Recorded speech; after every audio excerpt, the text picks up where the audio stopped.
Welcome back to my channel মুখরোচক। আজকের recipe মাছের ঝোল। উপকরণগুলো হলো আলু, পেঁয়াজ, টমেটো, সজনে ডাঁটা, বেগুন। সবগুলো সবজি আমরা ধুয়ে নিয়ে কেটে নেব। তারপরে প্রয়োজনীয় উপকরণগুলো মাছের সঙ্গে আমরা নুন হলুদ মেখে কিছুক্ষণ রেখে দেবো। কিছুক্ষণ মাখিয়ে রাখার পরে মাছগুলোকে আমরা এবার ভেজে নেব। কড়াইটা প্রথম গরম করে তেল নেব। তেলটা গরম হয়ে গেলে ওতে মাছগুলো দিয়ে দেবো।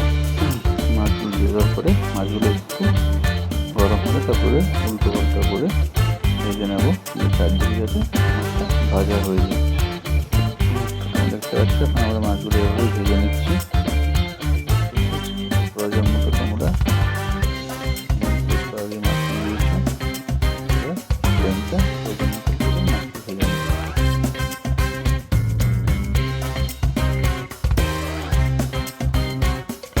মাছগুলো ভাজা হয়ে এসেছে, তো এবার আমরা তুলে নেব।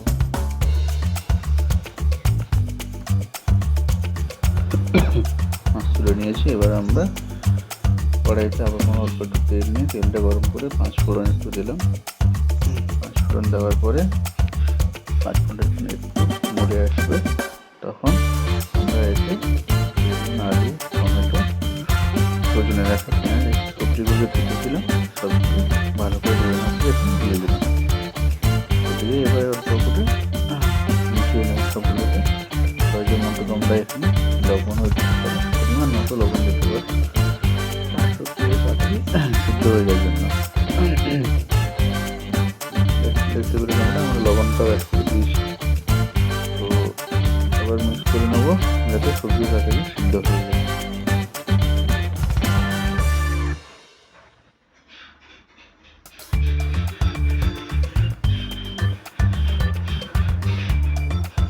অল্প হলুদও অ্যাড করতে হবে। হলুদটা অ্যাড করলে আর তাড়াতাড়ি সিদ্ধটা হয়ে যাবে।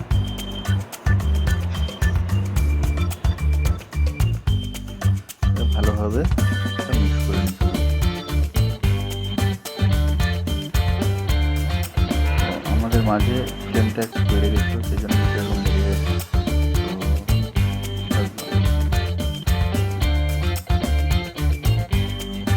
তোমরা এরকম ঢাকা দিয়ে করতে পারো। ঢাকা দিয়ে করলে সবজিটা তাড়াতাড়ি সিদ্ধ হয়ে যাবে। তো ঢাকাটা মাঝে খুলে এবার দেখে নেব যে সবজি সিদ্ধ হয়েছে, জল বেরোচ্ছে কিনা। জল বেরোনো বন্ধ হয়ে গেলে পুনরায় এতে আমরা লঙ্কার গুঁড়ো অ্যাড করলাম, লঙ্কা দিলাম।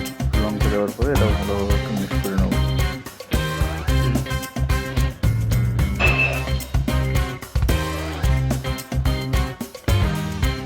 অল্প ধনে গুঁড়ো, জিরে গুঁড়ো দিলাম। ভালোভাবে এটা মিক্স করে নেওয়ার পরে